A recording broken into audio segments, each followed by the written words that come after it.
I would like to just say, the US, the people from the US and the US government has supported conservation for many, many, many, many decades, long before Tsavo Trust was ever even thought about.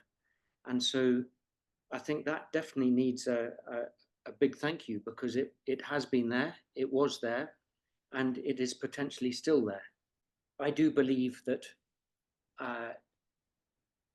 through Fish and Wildlife, US Fish and Wildlife, I think that with all of us, actually, I think I speak for 99.9% of people, the environment is important.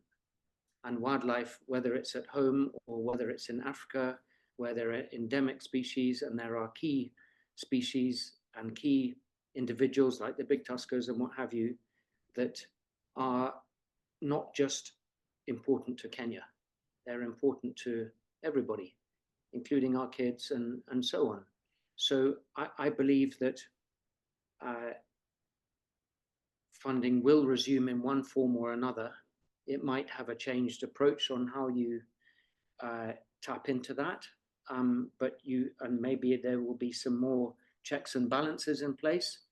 But whatever it is, if you're an honest conservation organization, you should be able to do that standing on your head.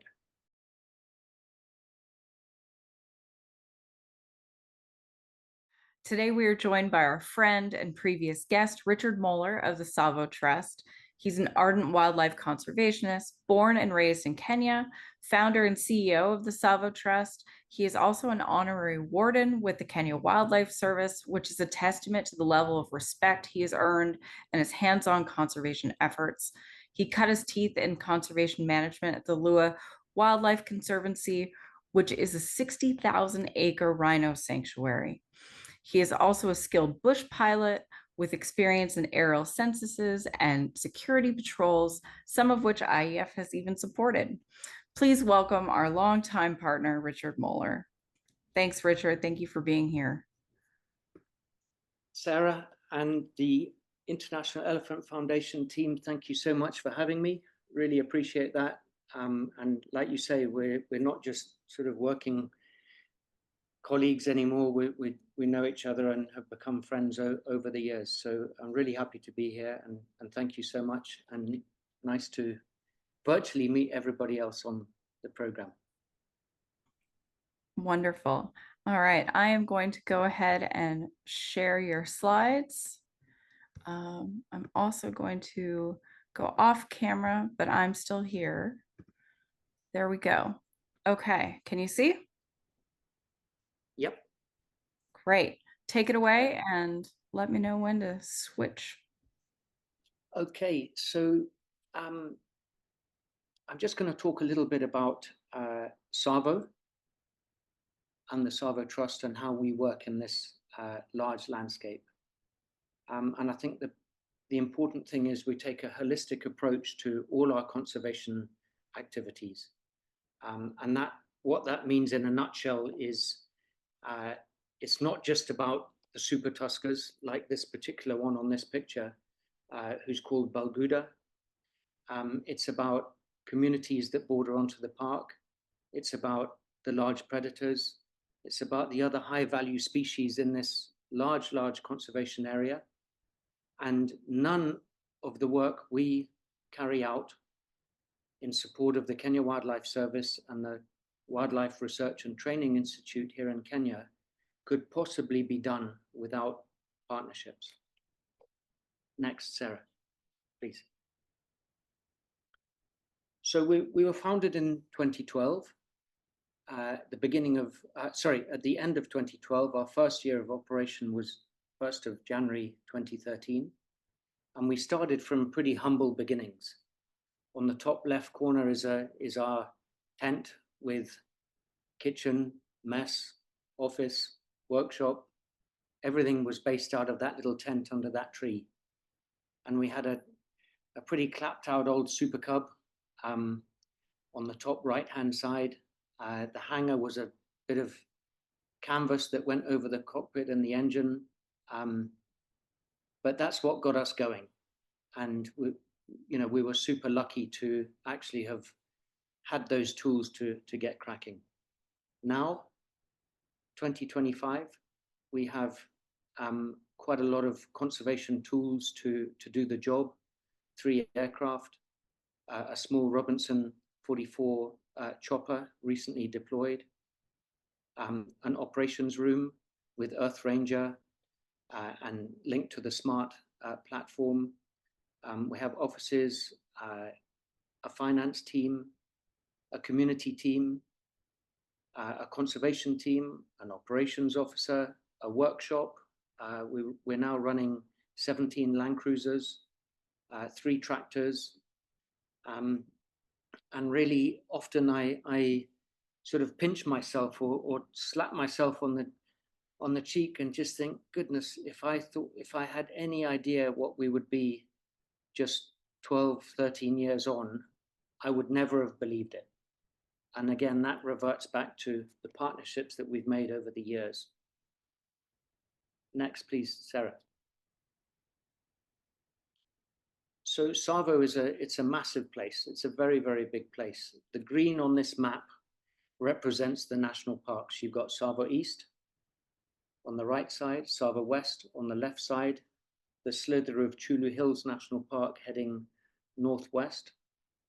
And then the light green areas are community group ranches and communal lands.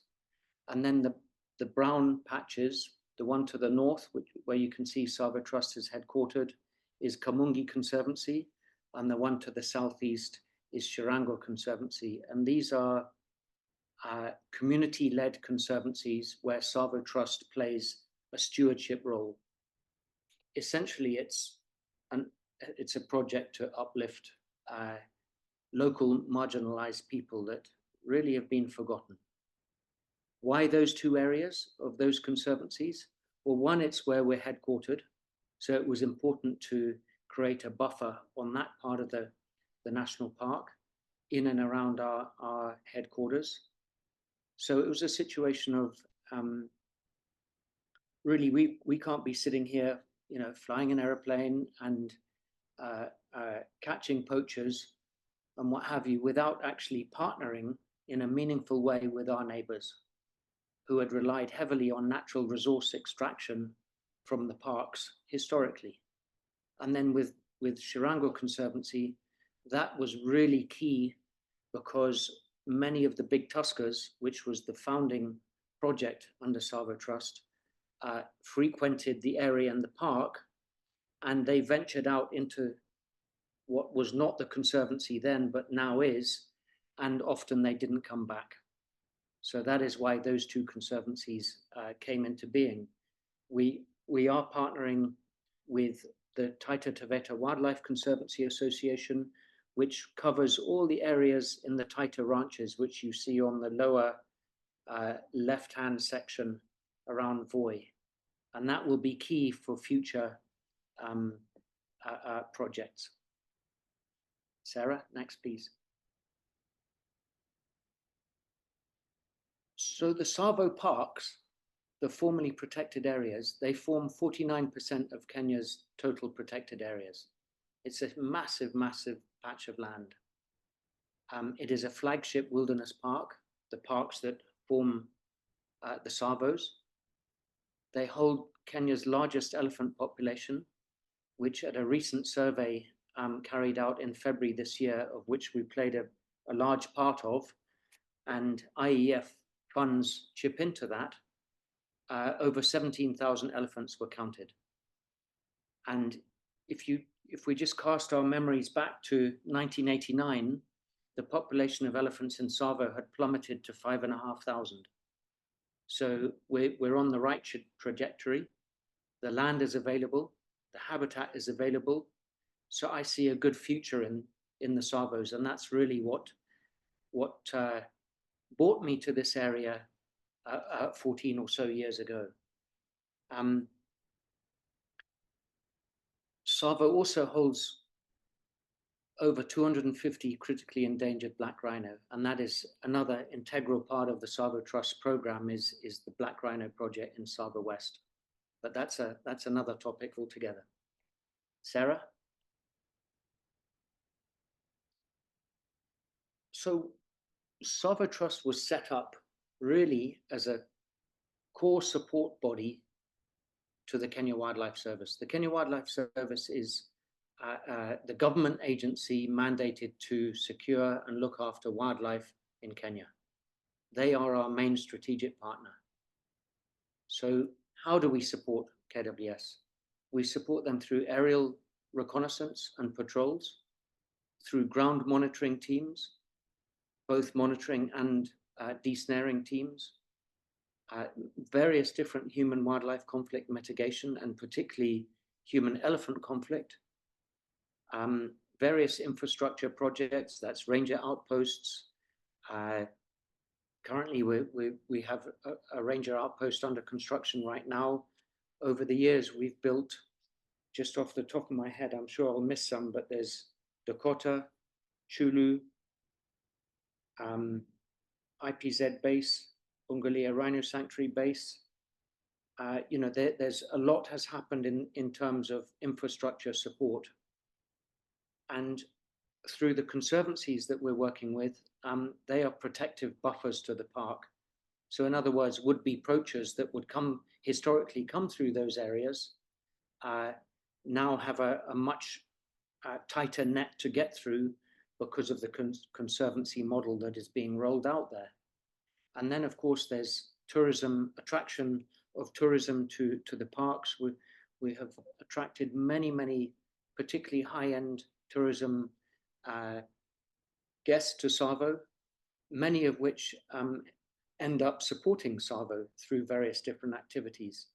And I mean, later in the year, this year, we have an International Elephant Foundation group coming in, and we very much look forward to showing those guests what we do, what Tsavo offers, and what a great patch it actually is. And then, of course, there's rapid response. We live here in Tsavo, we live it, we breathe it, we sleep it.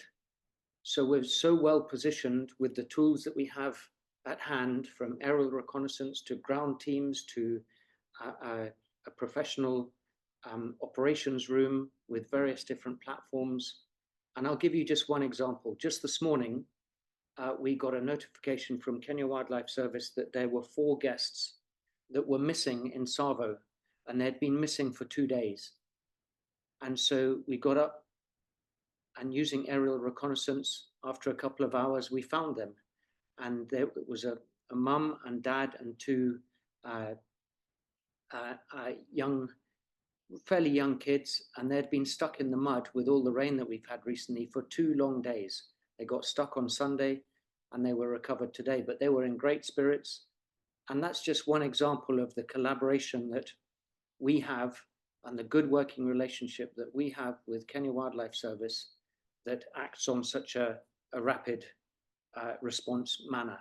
But that rapid response can also be in terms of an elephant poaching, a rhino poaching, a ranger, for example, that's been injured by a wild animal or a bullet wound. And all of those cases that I've just mentioned, we have acted on over the years, sometimes quite often, especially in our early years of operations. And that's with specific concern to rhino and elephant poaching. Sarah, next, please. So the Wildlife Research and Training Institute is a recently set up organization, again, a governmental organization, and they are the government mandated agency that deals with research and training of anything matters wildlife. And so all the census work is governed by them, WRTI. So the recent census in Tsavo, we had 2 aircrafts involved in that throughout. It was a 10-day event. High value species monitoring, again, that's the big tuskers. This picture shows an elephant crossing the Mombasa-Nairobi highway. It has got major infrastructures on either side of it, from the new SGR, the standard gauge railway line. There's talk of a 2-way highway, a 2-lane highway, actually 4-lane, sorry, that's coming in. And hopefully before long, we'll be a stakeholder at those meetings, because the parks traverse the road traverses 130 kilometers of park. Then, of course, there's rhino tracking. We have been heavily involved over the years in fitting rhino horn transmitters and ear notching. We conducted one exercise where KWS took the lead role in November last year. That's the 5th ear notching and transmitter fitting exercise that Tsavo Trust has funded through our partners. Obviously, the big tuskers, they are super close to my heart and all of my team's heart. And I know they're very close to IEF as well. And then the ground teams, again, monitoring key species, invasive species mapping, the invasive plants, and so on. Sarah? So the International Elephant Foundation supports, like all partnerships and all friendships, it starts small. And in our year of operation back in 2013, IEF joined hands with us. And it was small then, but now I can tell you, 13 years on, it's huge, to the tune of a brand new vehicle, to the tune of supporting our aerial unit. So for example, just in February alone, we carried out 114 hours of aerial reconnaissance. That's a lot. If you translate that into what distance does that actually cover, if you multiply 114, where's my calculator, 114 by, you're flying at approximately 80 miles an hour, you're looking at over 9,000 kilometers of flight. So this is a vital, vital component of elephant security and this wilderness security.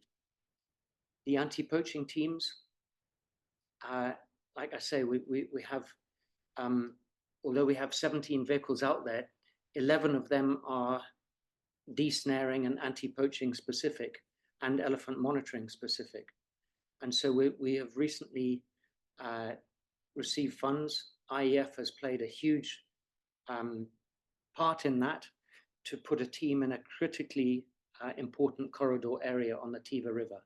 And many of the big tuskers frequent that area. And that is one of the main reasons for establishing this team there. It will be a team that's led and governed by KWS with support through Tsavo Trust and monitoring of those big tuskers and having a footprint in an area, a vast, vast area that doesn't have a security footprint. So I think this will end up probably being our flagship team. Sarah? Now, it's really important we recognize this through our holistic approach, and you can't do your conservation work inside the protected area without bringing on board the neighbors that have lived alongside that protected area for many, many years. And so, like I said before, Kamungi and Shirango came into being through our stewardship because of that. We would like to cover all the areas around Tsavo, but it's a massive, massive task. So we would rather start small and do a proper job and slowly expand and build on the success of those. So that is where we are today. Sarah? So the conservancy model, and by the way, this is not our model. It was in Kenya, it was pioneered in northern Kenya. Actually from where I cut my teeth in conservation at the Lewa Wildlife Conservancy, which gave birth to an organization called Northern Rangelands Trust. And they have rolled out a conservancy project that has been highly successful. And what essentially it does, it creates secure buffers in the case of Tsavo with Kamungi and Shirango, and also what the Taita Taveta Conservancy Association is also doing in their patch. But it creates, very importantly, employment. It brings security to a region that was probably once pretty insecure. and certainly in the case of Chirango, that partially still exists. It brings a level of community ownership to the conservation project. It's trying to build a culture of conservation within local communities that only have historically viewed wildlife, and especially elephants, as a massive, massive negative. By improving livelihoods and human-wildlife conflict mitigation and helping local people to secure their land for themselves, we believe that in the long term, it creates a very, very important part of the puzzle of the wider conservation project. Without having the community on board, you're really not going to win at the end of the day, in my opinion. Sarah? So again, like all these projects, one can have ideas, one can have plans, but there's no way you can carry it out unless you have partnerships. And so that is, I guess, why I'm talking here. IEF are long-term, they are in fact founding partners of ours. They've been with us right from the beginning. And yeah, I can genuinely put my hand on my heart and say a massive, massive thank you. And none of this work, none of it at all can be seen to fruition. A growing elephant population, a growing rhino population, without partnerships. It's as simple and plain as that. And that is why we have a strong relationship with the Kenya Wildlife Service, is we are seen as a trusted field partner in the Tsavo conservation area. Sarah? Yeah, this is a hugely important slide. On the top right, you've got a pack of wild dog, actually in the Tiva River, or seasonal river, close to where we're deploying the joint team soon. On the right, we've got black rhino in Tsavo West. Lower left, we've got Hirola, the most endangered antelope on the planet, with less than 450 remaining, of which Tsavo has 80. We've just concluded a count recently with KWS and WRTI. And then on the right, bottom right, a typical Tsavo lion. Why is this important? Because all the work and the effort that we put in raising funds from on the back of elephant and rhino, the two key mega herbivore species in this landscape, touches on everything else, from Hirola to wild dog to lion, all the way down to a dung beetle. And so by supporting your key species of elephant and rhino, you're actually covering everything else as well. Sarah? We're already finished, have we?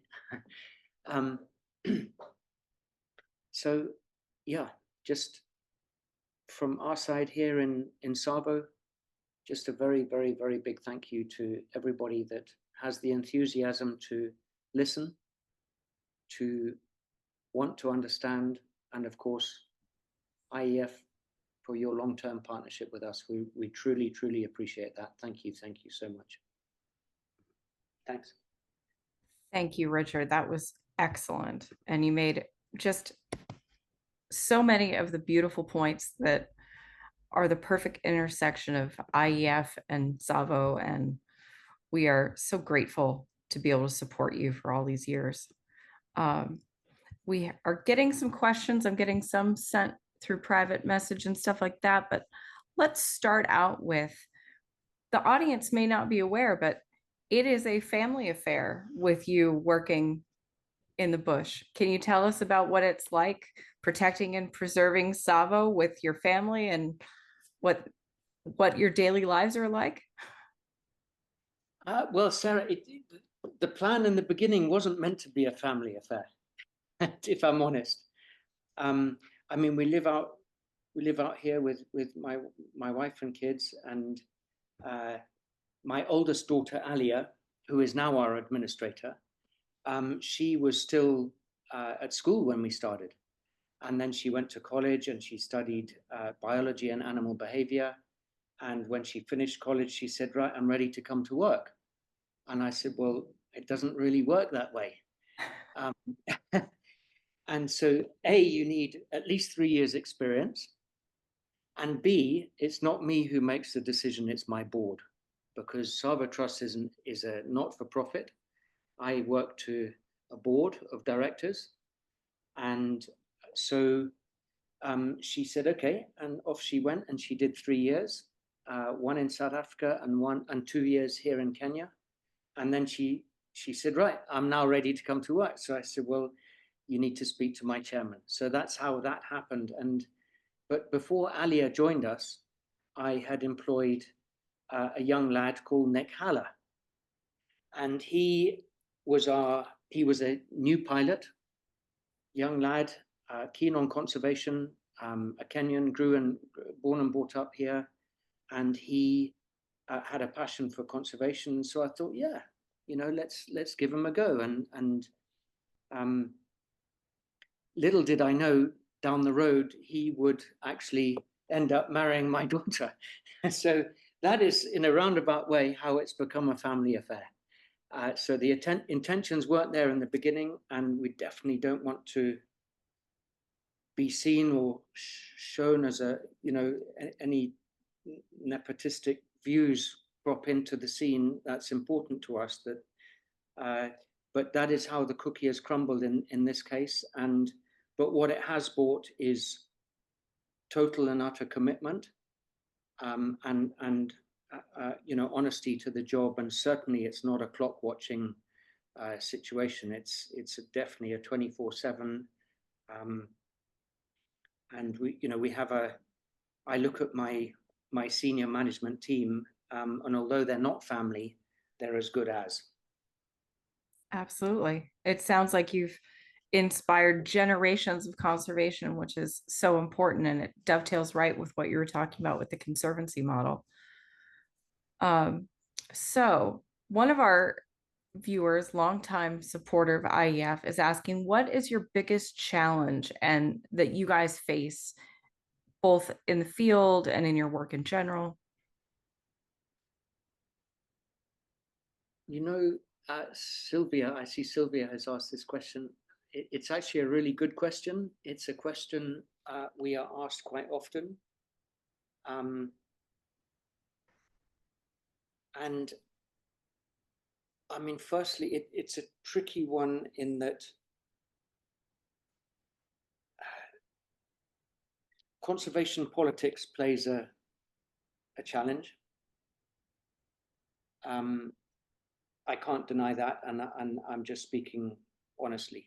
And yeah, conservation challenges, conservation politics are at play. I can't deny that, but also the landscape that we're talking about. I mean, 42,000 square kilometers. You're talking, there are many countries that are smaller than that. So this is an area the size of Switzerland, for example. So the vastness of this landscape is without a doubt a challenge. And to go back to that example of this morning, the 4 guests that were stranded and had got stuck in the mud for 2 days, that's a clear indication that, people can go out on a game drive and find themselves in that situation in these sort of climatic conditions. And it takes a concerted rescue effort from the authorities to make that happen. It's a big area. It needs lots of coverage. And I know this is quite a stuck record, but to do that you need the funds. And so and that is the reality of it. It's as simple and plain as that. So yeah, vastness. I think another one is, we're in a fairly remote area, and so to get skilled, well-trained labor or well-trained people for the job. So, like for example, right now we're looking for a communications officer, and ideally a female communications officer. But a female communications officer living out in the sticks is not is not so appealing. Although there's lots of applicants, it's not easy to live out in the sticks. And so right now in the rainy season, there's lots of scorpions, for example. And so you've got to watch where you go. And it's not everybody's cup of tea, if that's the right way of putting it. So the local skilled people available in our neck of the woods is a challenge. And so you have to bring people from outside, and often they are people from town, and that doesn't often work so well in out in the sticks. All right. Well, I mean, I love your honesty. I love that you're being direct with us. You mentioned about the political difficulties, and if you don't want to discuss it, please ignore it. But do you want to mention about the recent uncertainty with the government funding from the U.S. government freezes? I mean, we're chatting these things, and it is a real situation, and it is happening. I mean, the first thing I'd like to say is I see on all the news and all the social media and what have you, everybody's up in arms. But I would like to just say, the US, the people from the US and the US government has supported conservation for many, many, many, many decades, long before Tsavo Trust was ever even thought about. And so I think that definitely needs a big thank you, because it has been there, it was there, and it is potentially still there. I think that, and I'm only going to touch on the conservation side of things, because the USAID funds or funded many, many different aspects across Kenya, from health issues to conservation issues to infrastructure. So, but I'm just going to talk on the conservation side. And I do believe that through Fish and Wildlife, US Fish and Wildlife, I think that with all of us, actually, I think I speak for 99.9% of people, the environment is important.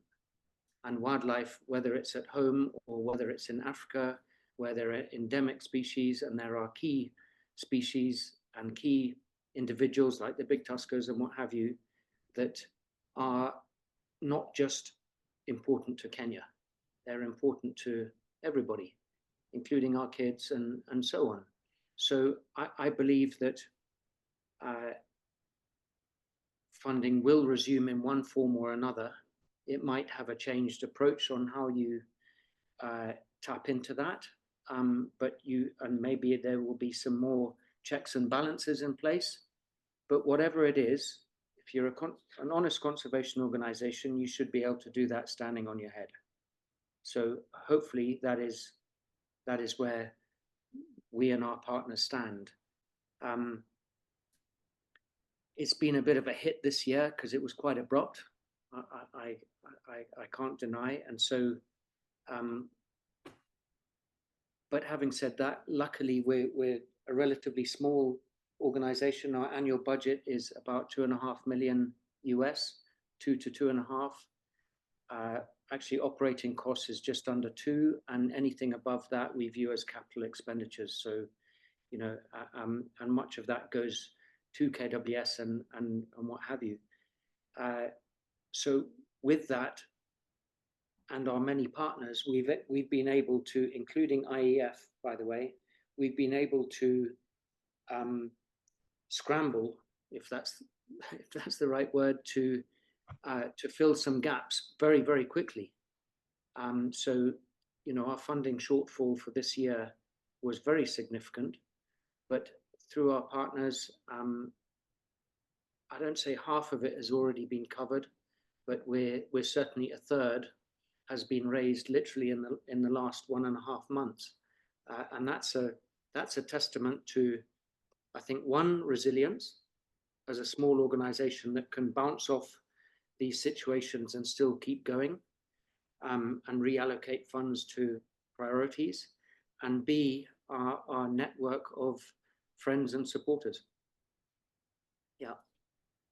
Absolutely. Well, I think anyone that has worked with you and Tsavo Trust knows what good stewards, not only of habitat and animals you are, but of finances. So, like, even during COVID, you guys were very conscientious about how you were going to get through that crisis, that pandemic. So I think you guys are going to be fine this time too. And I think all of us that care about this work are going to step up and make sure that things continue.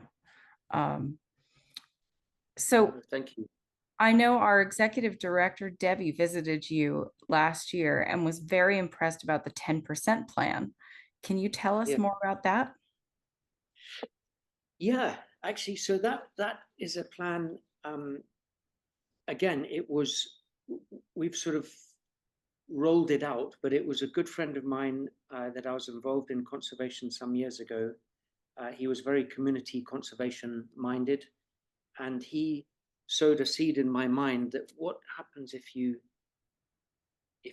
helped a landowner by securing 10% of their land and doing various activities to see if they could make a living. And it sort of stuck in my mind for a long, long time. And eventually we rolled it out. So, what is the 10% plan? So, for example, if you are a community landowner bordering a protected area, that's key. It has to border the protected area where there is extensive human wildlife conflict. So, for example, if you owned a 100-acre farm, and that sounds a hell of a lot of land to many of us, but out in the middle of nowhere, 100 acres in a vast wilderness is not a lot, especially when there's no water, there's no electricity, there's no amenities, it's just a patch of bush. And your corner posts are from that tree to that rock to that tree to that point. So, and I'm using 100 acres because I was never very good at maths at school. So 100 acres, 10% is 10 acres, or hectares for those that use hectares. And the plan is to fence off 10% of an individual person's land. The rest of the land goes to fallow. So it can be used by dik-diks and elephants and impala and other transient animals that might come through. But in this neck of the woods where we live, it's mainly dik-dik, impala, all your smaller animals, transient elephants. And then your 10% is electric fenced. There's an energizer and a battery within that homestead. So all the chickens are within that fence, all the goats are within that fence at night, and they can go out and graze that other 90 acres because it's still their land. It's not ours or anybody else's. It hasn't been taken away. It's still theirs. And through extensive arid land agricultural practice or expertise that we've brought in, various different crops have been planted in this area on those 10% parcels of land.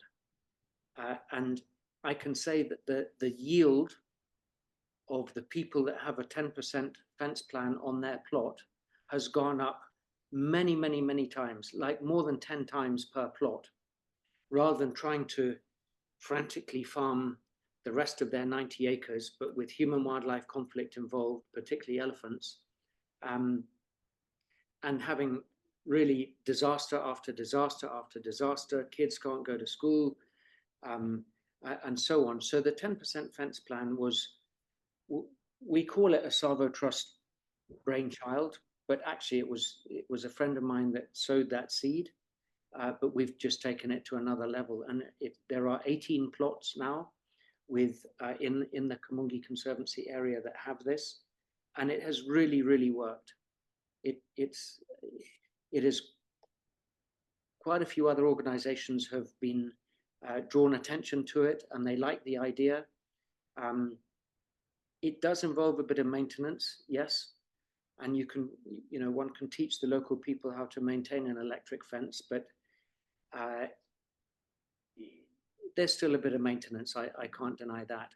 And if you couple that with beehive fences through one of our other partners, Save the Elephants, there's sort of a double hit there. But the 10% fence plan, in all the plots we have put in, I think there's been one breakage in all those years, in all those plots of an elephant. It keeps out leopard, everything. So it's quite a cool little faction of our community program. That's great. More into community programs. Do you guys do anything with local schools? Can you talk about the up and coming generation, how we're stewarding young conservationists from an early age? Yeah, actually, we employed a full-time community officer about 4 years ago, and he has transformed our educational program. It's something that we always wanted to do, but we didn't have the right person in place.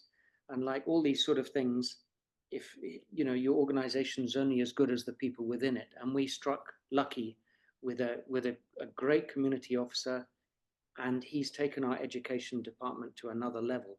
So I wish he was here to actually speak about it, but one of the big things that we're rolling out is the digital divide, and that's the divide between people in rural areas, marginalized people that would never have the option to even understand about even opening a computer, let alone a password. And so we have over 200 laptops in. We started off with one school supporting one school. Now I think it's 7. We plan to put in another 160 laptops by the end of this year.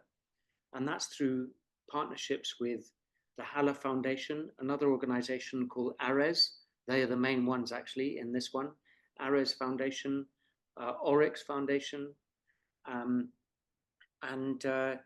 So that is a small solar system to provide power, to provide laptops to students. And then there's a data bank that has good educational programs within it. So that's one of them. Then there's a bursary scheme that we've recently started. There's only 12 kids enlisted so far, but that's a bursary scheme for secondary education and all the way to tertiary. So last year, in this sphere of influence that we work in, it touches on about 7,000 people. And the first person to graduate to a university was through our bursary program. They then graduated and got a position at university. And that's the first person in this area that has ever gone to university. So, you can imagine in a first world country, what that means, where everybody goes to university or college or some sort of tertiary training. That was not a reality here, but slowly it is becoming a reality. And I mean, we're not talking big figures. For one child to go through secondary is about $2,000 a year. That's everything from shoes to uniform to books to the fees. So, and that's having a real big impact. And then, of course, there's the normal providing water at a school. That's an ongoing project. Healthcare, again, that if you have a vibrant school, the healthcare facility needs to be uplifted. That's something that we're on our second dispensary right now as we talk. We're not big on feeding programs. Because we did have a feeding program in COVID in schools, but we feel that it's a very old-fashioned, and it's a bit of a diminutive, we feel, by enticing people to school because of a meal.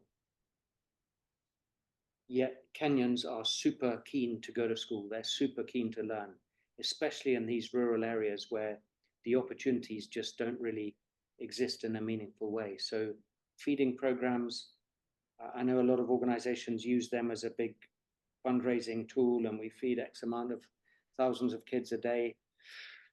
I'm not convinced it actually is doing the job that it is intended to do.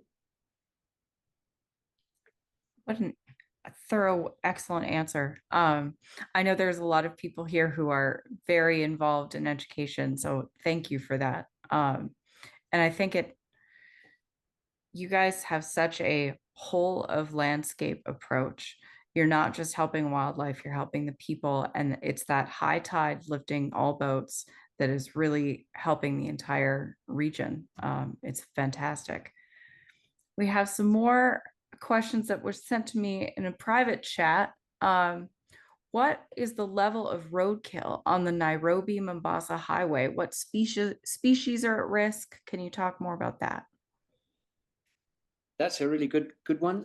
In fact, through the WRTI, the Research and Wildlife Training Institute, we partner with them and support through a roadkill database. We've had a database that records all roadkills on the 130-kilometer section between Mtito town and Buchuma town, where the tarmac road runs through the parks, and then another section of road that runs westwards from Voi town to Taveta. Basically, the word has gone out to motorists and what have you. If you see a roadkill, send it to this number. But physically, we travel those roads at least twice a month. Many of our vehicles travel it, going from A to B, and of course they will record it, but we do a specific roadkill count twice a month on all those roads. And the database is very, very extensive, and it covers everything, I assure you, from elephants all the way down to a ringneck dove, for example. And it includes the railway line as well. So what was it? What are we today? We're Tuesday today. So on Sunday there was an elephant hit by a train and sadly killed. But that was, again, all that goes into the database. It is very, very extensive. Yeah, it's quite a key project because nobody else is doing that. Yeah, and once you gather that data, I mean, I know that's ongoing and will potentially be forever ongoing. What do you hope to use that data for? How are you going to package it, or what's the intention? So with this up and coming 4-lane highway that's going to be passing through the parks and loosely following the existing infrastructure of the existing road and existing new railway line and the old one that was put in 1900 and all the power lines that go with it, WRTI and KWS, Kenya Wildlife Service, will certainly be at the table with the contractor. And we as a stakeholder, I hope, will be invited to that table as well. I'm sure we will be. And so that is where that data will be used in presentations to the contractor. And luckily, the word on the street is the contractor actually is an American contractor, which is great news for us because they will take it seriously. They will take the conservation aspect seriously. And so we want to ensure that there are underpasses or overpasses that certainly correspond with what is there on the existing railway line, and possibly more, and possibly better structured to allow wildlife movement between Tsavo East and Tsavo West. The road, by the way, the infrastructure is the divide between Tsavo East and Tsavo West. And the railway it follows the same line. The old famous man-eaters of Tsavo, that was here in Tsavo. In fact, that took place about 20 kilometers from where I'm sitting right now. So yeah, it's also used by the Kenya National Highway Authority as hard data that's been collected on roadkill, and it's a real issue. There are an awful lot of animals, birds, reptiles, sadly lost on these mega infrastructures annually. It's extraordinary, but little known. Exactly. That's heartbreaking. I'm so glad that you're going to be a part of it and hopefully pushing toward good adaptations. Beyond financial support, how can we in North America help make your work easier and more effective? That's well, you can spread the word. That's one thing, and maybe visit Tsavo, because if seeing is believing.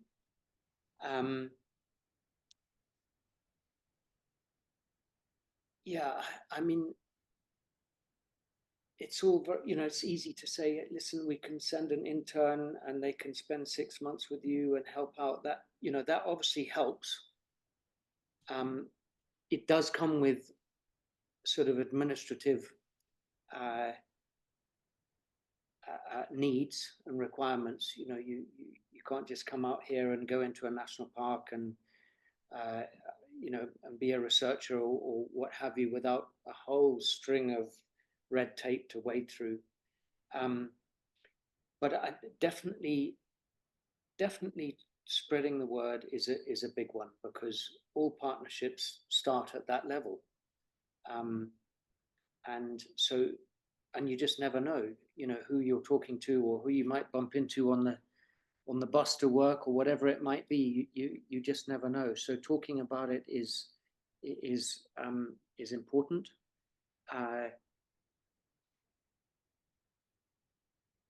Yeah, I mean, it's quite a wide. There has got to be a number of ways you can help, and I need to scratch my head a bit more and come up with a few more answers. But yeah, spreading the word is probably right now, today, a good start. Absolutely. And that's one of the reasons why we have you here as a guest. It's wonderful. Kind of a fun question. Someone's asking, when you spot a tusker from the air, how do you go about telling which tusker it is and estimating its age? Yeah, really good one. Really good one. So in Tsavo today, they're on the Tusker database, which is shared with KWS, WRTI, and Tsavo Trust. It's now 12 years old. Today's emerging tuskers are 32 individuals, and super tuskers are 10. The super tuskers, you just know. When you see them from the air, you just know straight away, that one is Bob, and that one is so-and-so, and that one, and how can you tell? Well, each elephant has individually shaped ivory. Yeah, the shape of its tusks can cross. One might be longer than another. One might be broken off. One might have a chip off one end.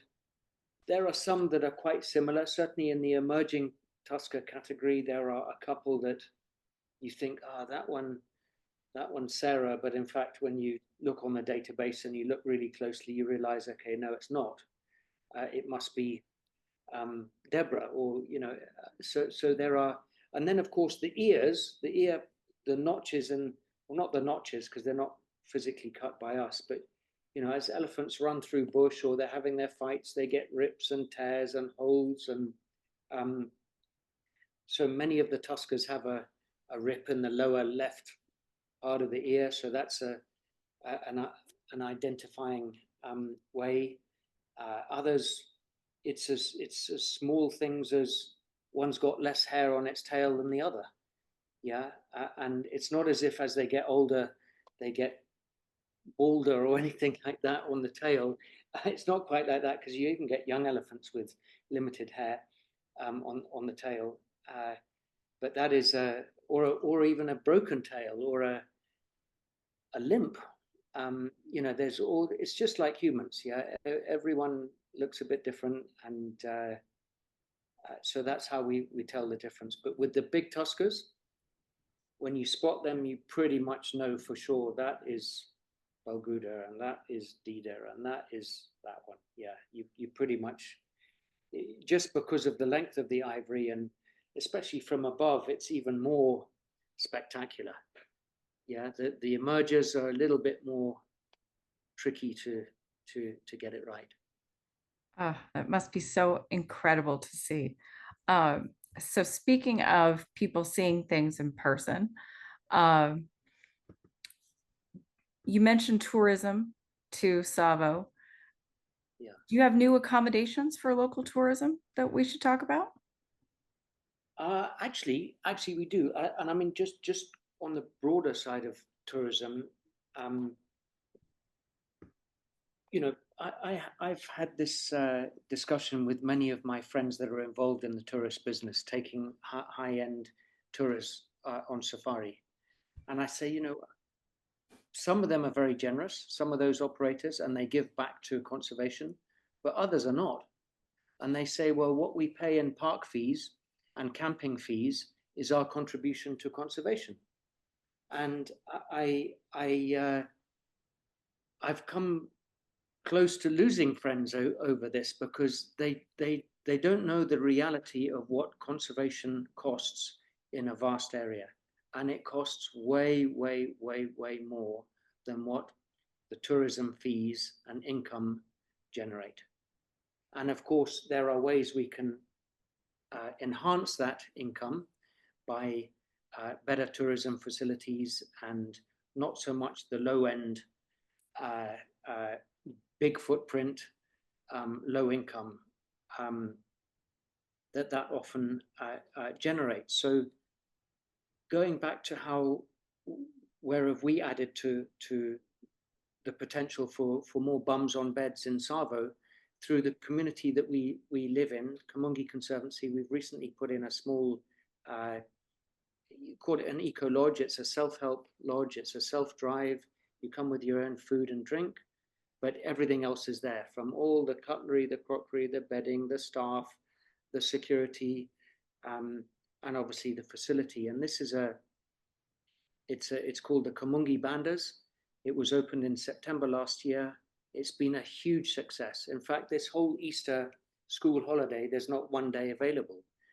It borders onto the national park, but it is located in Kamungi Conservancy. And it is one step closer for Kamungi Conservancy to be totally self-sufficient and breaking the shackles of being led or stewarded by Tsavo Trust.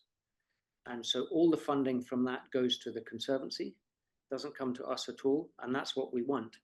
And we want to, through governance trainings and what have you, the board of Kamungi decides where that revenue goes.